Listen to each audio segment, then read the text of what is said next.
Today I'm attaching a JP nosepad to my 2005 Starboard Formula. It's pretty cool. It comes with 4 different adjustments, but as you can see, it's a little bit skinny with the stock setup.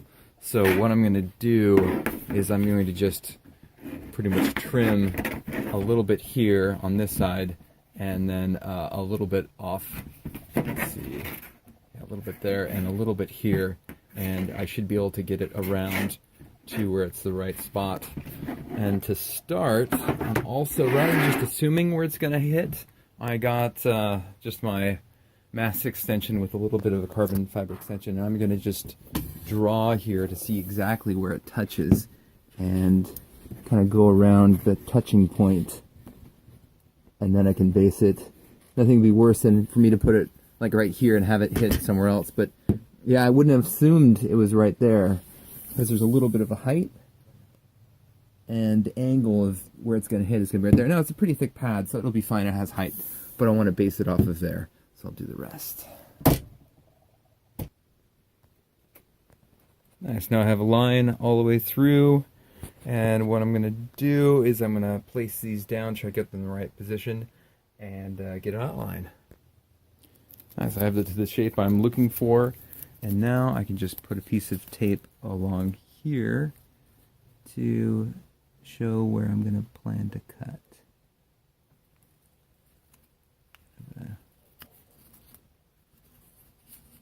Cut line. I'll try a few different tools. I'm going to see if these clippers will work, because they might just give a nice, quick, clean cut.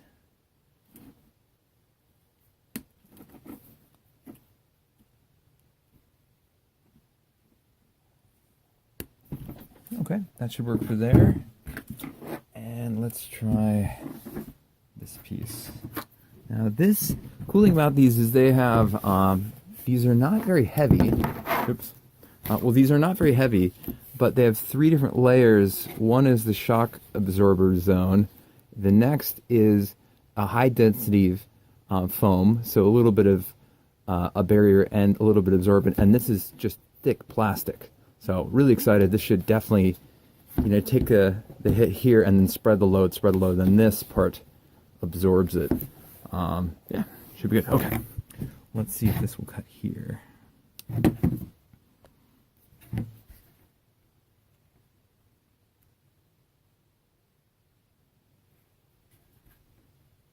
Yay, it works. Perfect. Okay, I'll finish up. I'm also going to use these extra nose pieces to extend the shock area, so about like this. Take these pieces off, and same with this. And after I cut these pieces off, I'm going to use this as an additional shock absorber to even further continue it down, because I'd hate to do all this reinforcing and have the extra pieces and have it hit here and go through, and just could trim it out. So yeah. One that was a little bit more difficult. I had to take 2 spots, fold it, and then I could kind of work it with the clippers. A little more time consuming, but I think a lot better than a saw or something like that. Nice. I got it everywhere where I want it as far as the actual pieces, and I made a very broad, it's more of a sanding line than an actual marking line, just so I can sand in that area, and then I'll put some denatured alcohol, just wipe it out, and it should be good for the next step. I've got 80 grit for the recommendations, and I'm just gonna drop this up and get it nice and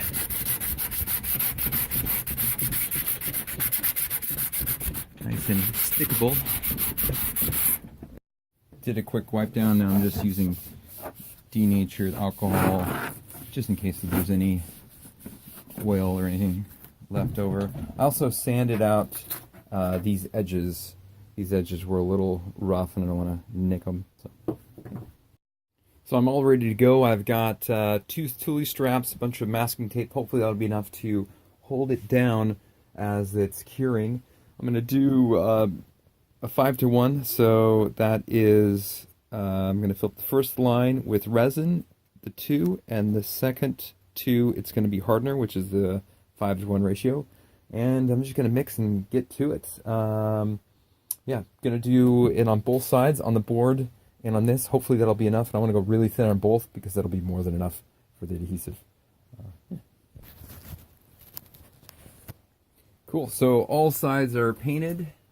I did a double coat and both, and I'm gonna put these down and probably use some of that extra resin. I got a little bit of extra here, so I'll do that now.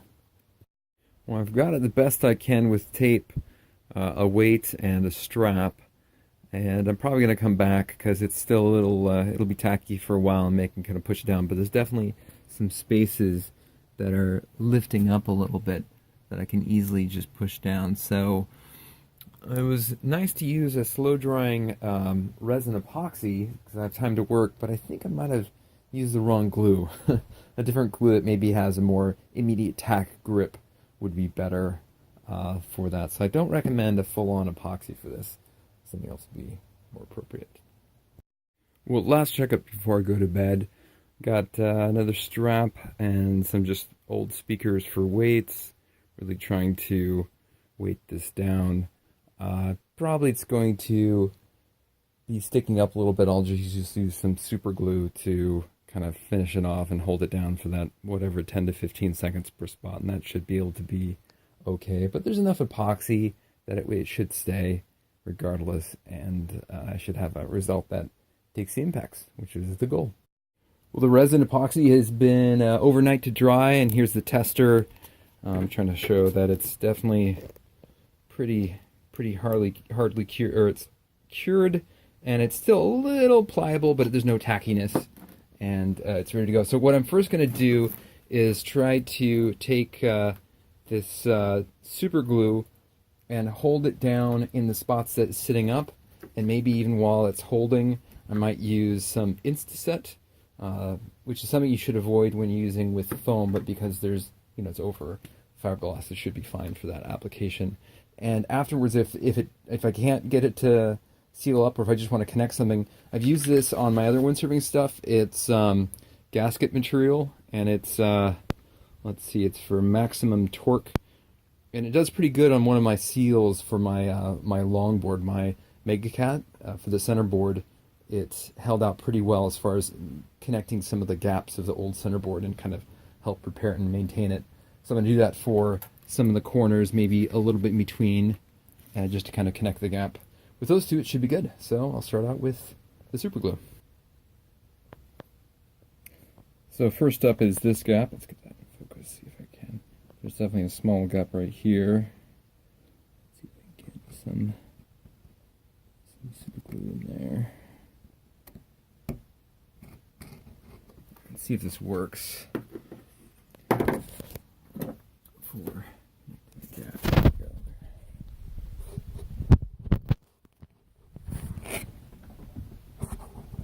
So the idea is I want to hold it down, but I'm actually pushing it pretty hard here. So I want to have something that'll be a better way. Let me pause it for a moment.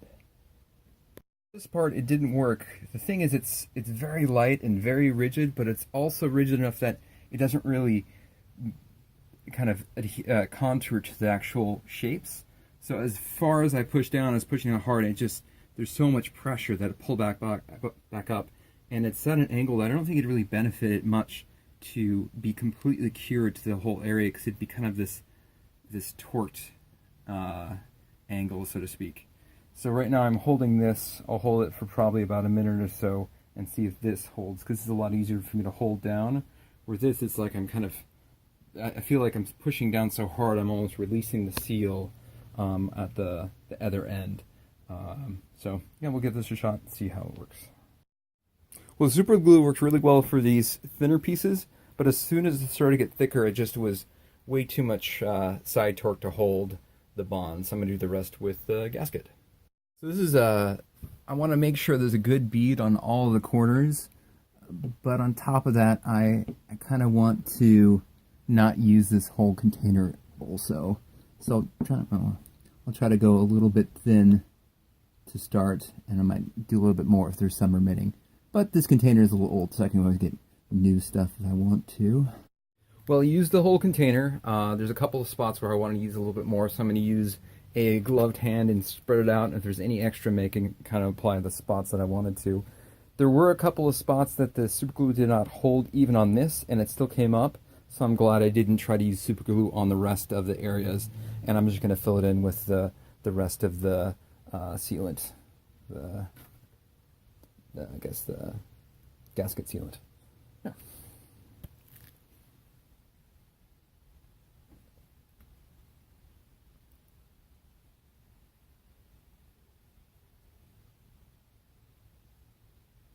Something like this. Yeah, I got some extra, so then I can put some extra right there.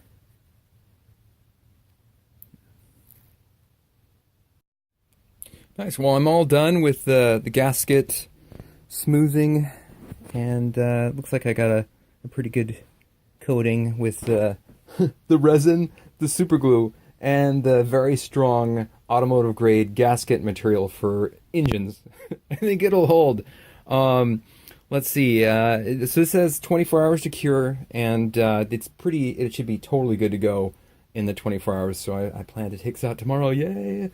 But just as a recap, I'm thinking that it might have been better if I did something different. This will take a lot of impact, and probably a lot more impact than a water noodle. Actually, I know it will, because this, even though it has give, the second it gets hit with a mast, it'll just, all the energy go right through, where this, it'll kind of stop the energy and spread the load because of the thickness.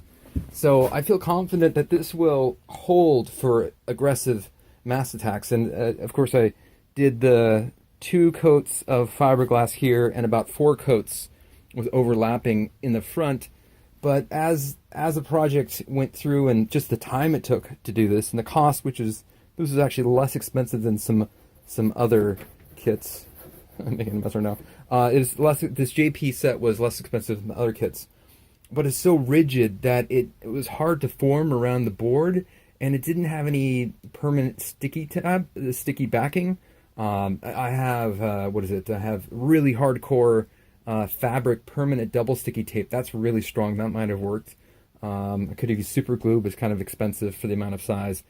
But with the cost and the 3 glues and all the time, I'm thinking that doing maybe 3 to 5 coats of fiberglass and a water noodle, or just maybe doing, 4 to 6 coats of fiberglass and just using a mast pad, which I already have, would be more than enough strength to hold really aggressive hits, and it would be a lot easier. And just as I was doing this, adding a couple extra coats of fiberglass wouldn't take any more time, and it'd be done and ready to go. So just from the extra time and the cost, I'm not thinking I really recommend this. Now, I might update my opinion if I take some really nasty hits and I just feel like the bow is going to crack in half and there's nothing wrong with it.